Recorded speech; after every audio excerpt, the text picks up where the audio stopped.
Hello and welcome to Creating Distribution Group Lab Scenario. So this is going to be our scenario for our distribution groups, and in here the lab is simple and it just tells us that you have to create distribution groups so that whenever you're sending announcements to all the staff and whenever you're sending emails to the departments like finance, accounting, or any other, and you also need to configure a group where you can send all the alerts from like monitoring system from your IT department, so that the IT department is aware of any ongoing issues with your network devices. So distribution group is always good because you can send emails to multiple users at the same time by using same distribution group. And in this lab scenario, it tells us that you have to create infrastructure, all staff, ops, finance, and legal. And then we are just going to do like distribution group and then dynamic distribution group and then mails enabled security group. So we will be creating three different security groups, and I'll explain everything about those groups to you while I'm creating those groups. So the other or the rest is going to be your homework. So make sure that you follow this lab and then you do your own lab at home. So let's get it started. I'm logged into Exchange server right now and I'm on groups. So when I go to groups, I can simply click on add button and then I got distribution group. So I'm going to name it IT for now, and then the alias can also be the IT. And one other thing that I want to tell you is if I put a space here, it is going to give me this red sign. Always make sure there's no space, symbols, or any other thing. So it is like a plain text. And then the organizational unit that I am going to create this distribution group is going to be the IT. And then the owner of this group is going to be Parviz Ilmjo. So who is the owner? The owner is the person who is going to control or is going to have full control over this distribution group.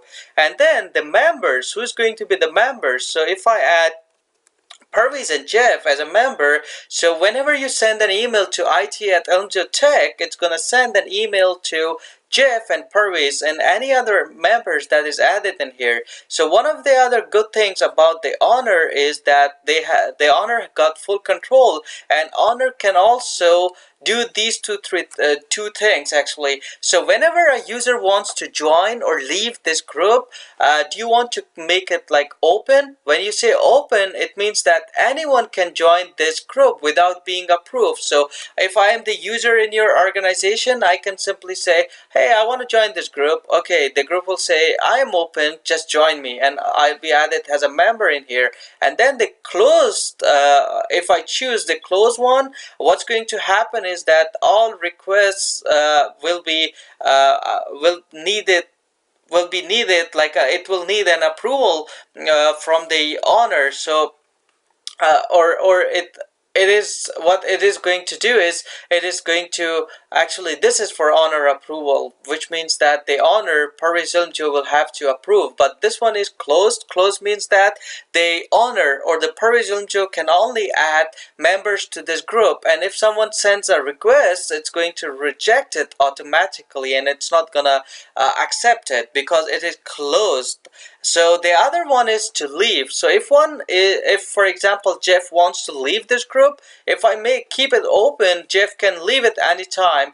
But if I make it closed, the or the owner can only allow the Jeff to leave this group or remove it from this group. So I'll click on save. So our distribution group is now created. So when you send an email to IT at elmjotech.local, it will send it to Parviz and Jeff. So the mailbox, oh sorry, so once again, the security group. So the purpose of mail security group is that you are using it as a distribution group, and you are also using it as a security group where you can configure permissions, like assign permissions to a folder, as well as you can use it to send emails. So you are just doing two different things through one security mail enabled security group. So again, it always depends on your company's policy whether you want to use separate groups for security and mail enabled group or distribution group, or you want to use one for both one doing the both job of some security and then distribution group. So it all depends on you, but security group is always good if you want to create less groups in your Active Directory or in your Exchange environment.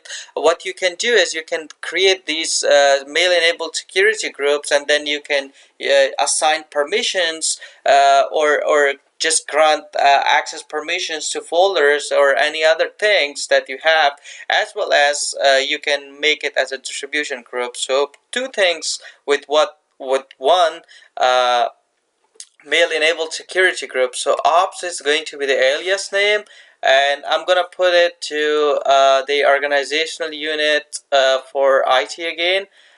Okay, and then the members are going to be the Jeff Green only. So Jeff is the only member for ops for now. Owner approval is required. So administrator is the owner. So once again, I'm gonna add Parviz as the owner, so that if someone wants to join this group, they will have to be approved through Parviz in order to do that, or Parviz can add them to the group manually. So the other group that we have is dynamic distribution group, and I'm gonna name it finance, which is FIN. So the beauty of dynamic distribution group is you do not need to add members manually. You can create set of rules. For example, you can say, for example, in here you can specify users with Exchange mailboxes and resource mailboxes can only be added to this distribution group. So you're telling this dynamic distribution group, hey distribution group, you can only add Exchange mailboxes and you can only add resources mailboxes. Other than that, you cannot add anyone else. And then your owner is going to be Parviz, and you will reside in IT department organizational unit in Active Directory.